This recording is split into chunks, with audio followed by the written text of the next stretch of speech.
चलिए, तो अब हम लोग यहाँ पर हिमालय पर्वत से रिलेटेड कुछ क्वेश्चन को यहाँ पर देखेंगे। हिमालय पर्वत हम लोगों ने बहुत डिटेल में पढ़ा है, तो मेरे ख्याल से यहाँ पर जो भी क्वेश्चन है, अगर आप ठीक से पढ़े होंगे तो सारा का सारा क्वेश्चन आपसे बनेगा। लगभग 10-12 क्वेश्चन होगा यहाँ पर, ज़्यादा नहीं है, लगभग 14 क्वेश्चन के आसपास यहाँ पर देखने वाले हैं। देखिए, अच्छा, इसका जो नोट्स है, देखो, ये जो हिमालय पर्वत है, इसका मैंने जो भी आपको पढ़ाया हुआ है, इसका नोट्स आपको मैं प्रोवाइड कर दूंगा।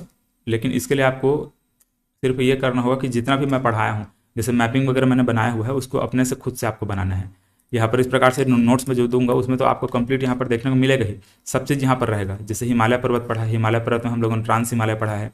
ट्रांस हिमालय में यहाँ पर जो भी चीज़ें हम लोगों ने देखा, ये काराकोरम श्रेणी, लद्दाख श्रेणी, जास्कर श्रेणी, कैलाश श्रेणी, इन सब के बारे में पूरा डिटेल इस प्रकार से यहाँ पर लिखा हुआ है लिखने को, है ना। ये वृहद हिमालय के बारे में यहाँ पर फिर ये लिखा हुआ है, फिर लघु हिमालय के बारे में लिखा हुआ है ना। वैसे ही यहाँ पर शिवालिक श्रेणी के बारे में, फिर यहाँ पर एक कश्मीर हिमालय, कुमाऊं हिमालय, नेपाल हिमालय, असम हिमालय, ये सब के बारे में पूरा डिटेल यहाँ पर लिखने को लिखा हुआ है।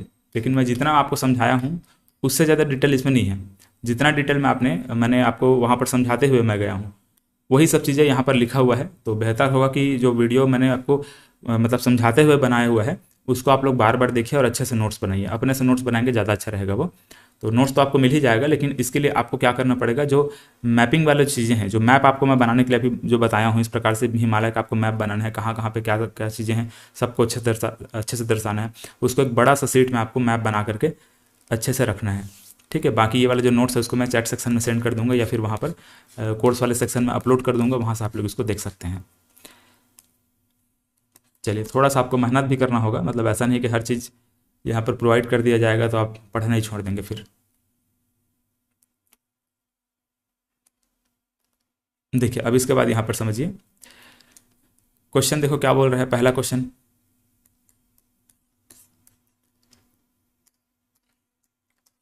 निम्न में से कौन सी चोटी विश्व की दूसरी सर्वाधिक चोटी है। तो मैंने आप लोगों को बहुत सारे चोटियों के बारे में बात किया है, ठीक है। ये बहुत सारी चोटियों को हम लोगों ने यहाँ पर देखा हुआ है। देखो, ये सब के बारे में हम लोगों ने बात किया है। विश्व की दूसरी सबसे चोटी ऊंची चोटी बोला जा रहा है, तो सबसे ऊंची चोटी तो ये केटू है, सॉरी माउंट एवरेस्ट है। और दूसरी ऊंची चोटी यहाँ पर केटू है, ठीक है। माउंट एवरेस्ट सबसे ऊंची चोटी है, भारत मतलब पूरे विश्व की सबसे ऊंची चोटी क्या है, माउंट एवरेस्ट है। और दूसरी ऊंची चोटी कौन सी है, केटू है। और तीसरी पूछा जाएगा तो फिर कंचनजंगा है, ठीक है। और चौथी पूछा जाएगा तो यहाँ पर मकालू है। तो ऐसा टाइप का है। तो यहाँ पर हमसे जो क्वेश्चन पूछा गया है, ये क्वेश्चन दूसरी सर्वाधिक ऊंची चोटी यहाँ पर क्या रहेगा, केटू रहेगा, ठीक है, मतलब कि गॉडविन ऑस्टिन रहेगा। भारत का सर्वोच्च शिखर क्या है पूछा जा रहा है। अब देखो क्या क्या है, नंदा देवी दिया है, कामेत दिया है, माउंट एवरेस्ट दिया है, कंचनजंगा है। तो माउंट एवरेस्ट तो हमारे भारत में नहीं है, ठीक है। माउंट एवरेस्ट हमारे भारत में नहीं है। इसका सही आंसर क्या होगा, कंचनजंगा रहेगा। आपको ध्यान देना है, वहाँ पर या तो कंचनजंगा दिया रहेगा या तो केटू दिया रहेगा, ठीक है। फिलहाल यहाँ पर क्या दिया हुआ है, कंचनजंगा दिया हुआ है। तो भारत का सर्वोच्च शिखर क्या है, कंचनजंगा है, ठीक है। फिर भारत पर स्थित सर्वोच्च शिखर क्या है, कंचनजंगा, ऐसा टाइप का रहेगा, है ना। यहाँ पर हम लोगों ने देखा ना, कंचनजंगा की ऊंचाई 8,598, इस प्रकार से मैंने आपको बताया हुआ है। इसको देखिए, लघु हिमालय को शिवालिक श्रेणी से अलग करने वाली जोन का नाम बताना है, ठीक है। लघु हिमालय को शिवालिक श्रेणी से अलग करने वाली संरचना का नाम बताना है। तो यहाँ पर हम लोगों ने देखा हुआ है, देखो ये फिलहाल इस प्रकार से इसका ऑप्शन दिया हुआ है। देखो, लघु हिमालय को, लघु मतलब कि ये मध्य हिमालय, तो मध्य हिमालय को शिवालिक श्रेणी से अलग करने वाली जो लाइन है उसको एमबीएफ बोलते हैं, मेन बाउंड्री फॉल्ट बोलते हैं, ठीक है। क्या बोलेंगे, मेन बाउंड्री फॉल्ट बोलेंगे, ठीक है। ऑप्शन ए इसका सही है। इसका देखिए, नुब्रा नदी के बारे में क्या बोल रहे हैं। नुब्रा नदी का उद्गम स्थल, एग्जाम में पूछेगा इस क्वेश्चन है ना सभी। नुब्रा नदी का उद्गम स्थल क्या है पूछा जा रहा है, कहाँ से उद्गम होता है नुब्रा नदी का। तो सियाचिन ग्लेशियर से होता है, ठीक है। सियाचिन ग्लेशियर से नुब्रा नदी निकलती है, आपको मैं समझा चुका हूँ इसको भी। ये इस प्रकार से यहाँ पर ये सियाचिन ग्लेशियर है, इसी सियाचिन ग्लेशियर से इस प्रकार से नुब्रा नदी निकलती है ऐसे, और जाकर के श्योक नदी फिर मिल जाती है।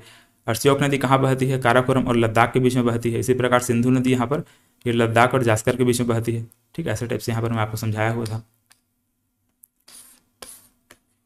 इसके बाद देखिए, सिंधु नदी किन दो पर्वतों के मध्य बहती है, अभी जस्ट मैंने आपको बताया आगे। यहाँ पर सिंधु नदी किन दो पर्वतों के मध्य बहती है, तो ये लद्दाख और जास्कर के मध्य बहती है, ठीक है। लद्दाख और जास्कर के मध्य सिंधु नदी बहती है। काराकोरम और लद्दाख के मध्य क्या बहती है, श्योक नदी बहती है, ठीक है। इसके मध्य क्या बहती है, श्योक नदी बहती है। इसके मध्य क्या बहती है? सिंधु नदी बहती है। ठीक, ऐसा टाइप का कुछ है ये। इसके बाद देखिए, वृहद हिमालय के निम्न श्रेणियों को पश्चिम से पूर्व, मतलब कि वेस्ट टू ईस्ट हमको व्यवस्थित करना है। ठीक है, मतलब कि ऐसे पश्चिम से पूर्व, इधर वेस्ट है और इधर ईस्ट है, इस प्रकार से हमको व्यवस्थित करते जाना है। तो मैंने आपको वहाँ पर एक ट्रिक बताया था, ऐसे का न ध अ ऐसे, फिर म का, ऐसा कुछ मैंने आपको वहाँ पर बताया हुआ था। ठीक है, आपने ध्यान से पढ़ा होगा तो कान धवा ममा का आपको वहाँ पर याद रखना होगा। देखो,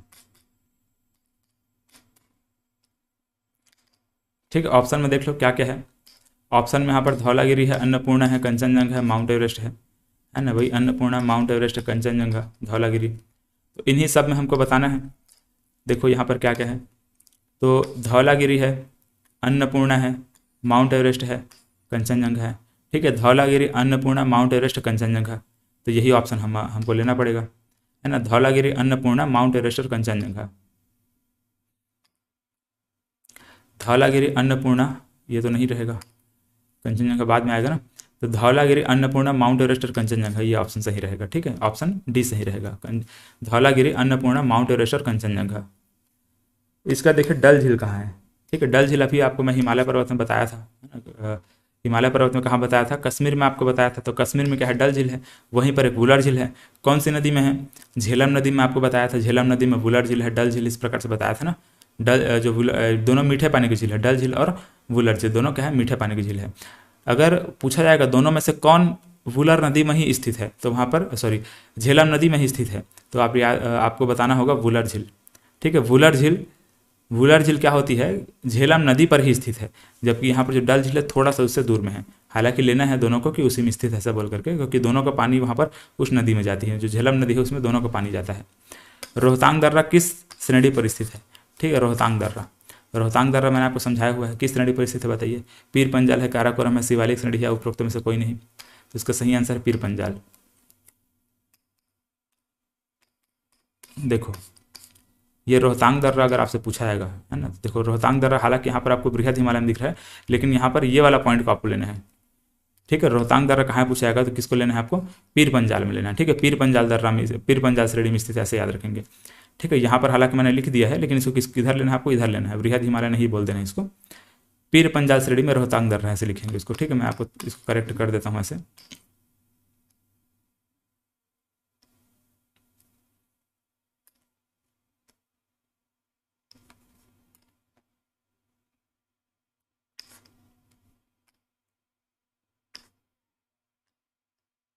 यस, रोहतांग दर्रा ये। ठीक है, कहाँ है? पीर पंजाल में है। इसका देखिए क्या बोल रहा है, हिमालय की सबसे पूर्वी चोटी, हिमालय की सबसे पूर्वी चोटी पूछा जा रहा है। तो क्या चीज़ है? नामचा बर्वा है ना? इसको भी हम लोग देख चुके हैं। नामचा बर्वा कहाँ है? ये देखो, नामचा बर्वा है। ये सबसे पूर्वी चोटी है नामचा बर्वा। और इसी प्रकार से मैं आपको सबसे पश्चिमी चोटी भी बताया था। ठीक है, यहाँ पर ये क्या है? नंगा पर्वत सबसे पश्चिमी चोटी है। नंगा पर्वत हिमालय पर्वत की सबसे पश्चिमी चोटी और सबसे पूर्वी चोटी। चलिए, इसका देखिए 10वां क्वेश्चन क्या बोल रहा है, निम्न में से सबसे ऊंची चोटी कौन सी है? निम्न में सबसे ऊंची चोटी कौन सी है? क्या क्या दिया है? मकालू दिया है, धौलागिरी दिया है, नंगा पर्वत है और अन्नपूर्णा है। अब यहाँ पर मैंने आपको जो ट्रिक बताया हुआ था उसको याद रखना पड़ेगा, है ना? एम के एम, डी एन एन के एन, ऐसा वाला जो बताया था ना। माउंट एवरेस्ट था एम, फिर K2 था, फिर कंचनजंगा था, है ना? ऐसे तो एम के एम ये मकालू था, उसके बाद DNA धौलागिरी था, अन्नपूर्णा था, DNA तो धौलागिरी, नंगा पर्वत, फिर अन्नपूर्णा, ऐसे फिर उसके बाद N के N। ठीक है, यहाँ पर नंदा देवी, ये नंदा देवी है, ये कामेत है, ये नामचा बर्वा है। यहाँ पर धौलागिरी है, ये नंगा पर्वत है, ये अन्नपूर्णा है। यहाँ पर माउंट एवरेस्ट है, ये K2 है, ये कंचनजंगा है और ये मकालू है। तो ऐसा टाइप का मैंने बताया था। ये ऊंचाई के बढ़ते क्रम में ऐसा लिखा हुआ है। ठीक है, इधर ऊंचाई बढ़ते जाता है। सबसे ऊंची चोटी कौन सी है? हिमालय, ये जो माउंट एवरेस्ट है वो है। और सबसे कम यहाँ पर कौन सा है? ये है। ठीक है, इन सब में इन 10-12 जो यहाँ पर लिखा गया है ना, 10 जो चोटी लिखा गया है इसमें, तो इनमें से सबसे ऊंची चोटी कौन सी रहेगी बताओ? मकालू है क्या? यहाँ पर मकालू है, या फिर धौलागिरी है, या फिर नंगा पर्वत है, फिर अन्नपूर्णा है? तो यहाँ पर ध्यान से देखना क्या रहेगा, मकालू रहेगा। मकालू, ठीक है। यहाँ पर जो मकालू है ना, ये मकालू है। इसके नीचे यहाँ पर धौलागिरी है, ये धौलागिरी है। फिर यहाँ पर नंगा पर्वत है ना, ये नंगा पर्वत है। और फिर यहाँ पर अन्नपूर्णा है। तो चारों का नाम यहाँ पर दिया गया है। तो सबसे ऊंची इसमें कौन सी है? मकालू है। इसके बाद देखिए यहाँ पर निम्नलिखित में से कौन सबसे नवीन पर्वत है? तो हम जानते हैं शिवालिक पर्वत सबसे क्या है, नवीन पर्वत है। मैंने आपको बताया था ना कैसा हिमालय का निर्माण हुआ है। तो सबसे लास्ट में क्या हुआ था? शिवालिक पर्वत का निर्माण हुआ था, शिवालिक श्रेणी का निर्माण हुआ है। बाकी यहाँ पर अरावली, अन्नामलाई की पहाड़ी, विंध्याचल पर्वत है, सभी दक्षिण भारत में सब देखने वाले हैं। मतलब प्रायद्वीपीय भारत में इन सबको देखने वाले हैं ना, मतलब कि प्रायद्वीपीय भारत में सबके बारे में बात करेंगे। ये राजस्थान वाले क्षेत्र में है, ये हमारा दक्षिण भारत में है, मतलब कि आपका तमिलनाडु और केरल वाले क्षेत्र में है। तमिलनाडु, केरल, इस वाले क्षेत्र में हमको ये देखने को मिलता है अन्नामलाई। विंध्याचल पर्वत देखते हैं राजस्थान, सॉरी ये मध्य प्रदेश वाले क्षेत्र में। इसके बाद 12वां क्वेश्चन देखिए, ट्रांस हिमालय में कौन सा श्रेणी शामिल नहीं है? कौन सा श्रेणी शामिल नहीं है ट्रांस हिमालय में? तो ट्रांस हिमालय में हम लोग क्या क्या देखें, पहले यहाँ पर काराकोरम है ना, पहले क्या था? काराकोरम था, फिर लद्दाख श्रेणी था, फिर जास्कर था, फिर ऐसे कैलाश था। यहाँ पर काराकोरम है, लद्दाख है, जास्कर है, पीर पंजाल इसमें नहीं था, तो पीर पंजाल इसमें शामिल नहीं है। 13वां क्वेश्चन देखिए, निम्न में से कौन सी चोटी विश्व की दूसरी सर्वाधिक चोटी है? ठीक है, विश्व की दूसरी सर्वाधिक चोटी है। तो हम लोगों ने सबसे ऊंची चोटी क्या देखा है? माउंट एवरेस्ट देखा है। माउंट एवरेस्ट सबसे ऊंची चोटी, और दूसरी चोटी में कौन सी है? केटू है। तो ये केटू रहेगा दूसरी सबसे ऊंची चोटी। जवाहर सुरंग किस में है? ठीक है, जवाहर सुरंग किस में है बताइए, कहाँ है जवाहर सुरंग? देखो ये बनिहाल दर्रा, ठीक है। तो ये जम्मू से कश्मीर के बीच में यहाँ पर देखिए क्या चीज़ है, एक दर्रा है जिसका नाम क्या है? बनिहाल दर्रा है। जम्मू से कश्मीर जाने के लिए दर्रा है जिसको नाम बोलते हैं बनिहाल दर्रा। और इसी बनिहाल दर्रा में यहाँ पर जवाहर सुरंग में बताया था आपको, ठीक है। ये वाला पॉइंट पर क्या है? जवाहर सुरंग है, ठीक है। ये वाला पॉइंट पर क्या है? जवाहर सुरंग, ठीक है। जवाहर सुरंग ये लिखा हुआ है। तो जवाहर सुरंग किस में है? पीर पंजाल श्रेणी में है। पीर पंजाल श्रेणी में बनिहाल दर्रा में है। पीर पंजाल श्रेणी बनिहाल दर्रा। इसी प्रकार से यहाँ पर अटल टनल की बात करेंगे तो ये रोहतांग दर्रा और पीर पंजाल श्रेणी, मतलब पीर पंजाल श्रेणी और रोहतांग दर्रा याद रखेंगे, ठीक है। ये जम्मू कश्मीर में है, ये हिमाचल प्रदेश में है।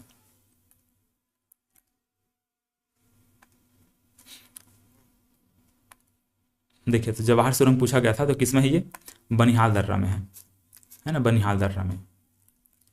चलिए, तो इस प्रकार से हम लोगों ने हिमालय पर्वत को कंप्लीट कर लिया। इसके जो इंपॉर्टेंट क्वेश्चन है उसको भी हम लोगों ने यहाँ पर प्रैक्टिस कर लिया। अब आप लोग चाहें तो ये सब चीज़ को इस प्रकार से देख सकते हैं, जैसे कि यहाँ पर जो माउंट एवरेस्ट वगैरह के जितने भी ऊंची चोटी मैं बताया हूँ, माउंट एवरेस्ट है, काराकोरम है ना, या फिर मतलब सॉरी काराकोरम नहीं है, केटू बोलेंगे इसको, केटू। तो ये माउंट एवरेस्ट है, फिर केटू है, फिर यहाँ पर क्या है? कंचनजंगा है ना। केटू को क्या बोलते हैं? गॉडविन ऑस्टिन के नाम से जानते हैं। फिर मकालू है, फिर धौलागिरी है। इस प्रकार सबका ऊंचाई यहाँ पर लिखा हुआ है। मैंने आप इसको मतलब बता भी दिया है आप लोगों को पहले भी, है ना। ये सब ऊंचाई इस प्रकार से लिखा गया है, कहाँ कहाँ स्थित है वो भी यहाँ पर लिखा हुआ है।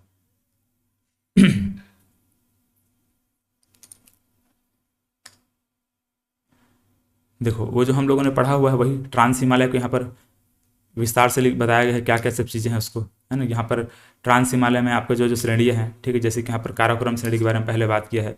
इसके बाद फिर यहाँ पर लद्दाख श्रेणी के बारे में हम लोगों ने पहले बात किया। उसके बाद ये जास्कर, कैलाश, ये सबको हम लोगों ने देख लिया है ना। फिर यहाँ पर वही चीज़, मतलब उसी चीज़ को यहाँ पर जितना भी हम लोगों ने देखा हुआ है उसी को हम फिर से यहाँ पर बताया गया है, कैसे कैसे कहाँ कहाँ पे है। लेकिन जो मैंने डायग्राम बनाया हुआ है उसको आप लोग याद रखेंगे। फिर ये वृहद हिमालय है, ठीक है। वृहद हिमालय में फिर क्या क्या चीज़ें हैं उसको यहाँ पर बताया गया है ना। इसके बारे में जो भी थोड़ा बहुत डिटेल बताया गया है। उसके बाद फिर यहाँ पर विश्व की सबसे ऊंची चोटी माउंट एवरेस्ट इसी में है, ये सब चीज़ बताया जा रहा है। फिर मध्य हिमालय, मध्य हिमालय में कौन कौन सी श्रेणी है उसके बारे में बताया जा रहा है। इस प्रकार से कौन से दर्रा में कौन सा सुरंग है, ये सब के बारे में यहाँ पर डिस्कस किया गया है। ऐसे इसको हम लोगों ने देख लिया था, कश्मीर घाटी कहाँ पे है, ये सब चीज़ों के बारे में बात कर लिया है ना। निम्न हिमालय या फिर लघु हिमालय या फिर मध्य हिमालय, इस प्रकार से इसको कहा जाता है। और यहाँ पर शिवालिक के बारे में बात किया गया है। ये तीन हिमालय, ये कश्मीर हिमालय ना, कश्मीर हिमालय, कुमाऊँ हिमालय, नेपाल हिमालय, ये सब चीज़ हम लोगों ने डिस्कस कर लिया है।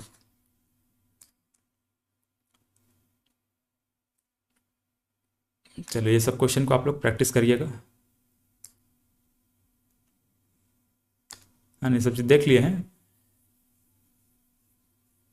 देखो अटल टनल किसमें पार करती है बोला जा रहा है। अटल टनल कौन से पर्वत श्रेणी जिसको पार करती है? तो हम लोगों ने क्या देखा है, किसको पार करती है? जास्कर है कि लद्दाख है कि पीर पंजाल है कि धौलाधार है, किसको पार करती है? पीर पंजाल को पार करती है। क्वेश्चन देख लिए हैं। देखो अटल टनल के बारे में यहाँ पर पूरा डिटेल में लिखा गया, ठीक है, इसको पढ़ लेंगे थोड़ा सा। हिमालय के किस भाग पर करेवा बोलते हैं? करेवा मैंने बोला है ना कि करेवा किसको बोलते हैं? करेवा जो जम्मू कश्मीर में जो झीली निक्षेप है, जम्मू कश्मीर पहले एक झील का भाग था, लेकिन वो क्या बन चुका है, मैदान बन चुका है, समतल मैदान, तो उसको जो झीली निक्षेप बोलते है वही करेवा के नाम से जाना जाता है। चलो, तो इस प्रकार से हम लोगों ने हिमालय पर्वत कंप्लीट किया। अब इसके बाद जो उत्तर पूर्व की जो पहाड़ियाँ हैं उसके बारे में बात करेंगे, ठीक है, जो अरुणाचल प्रदेश में, नागालैंड में, मणिपुर में, वहाँ पर जो पहाड़ियाँ हैं उनके बारे में बात करेंगे। धन्यवाद।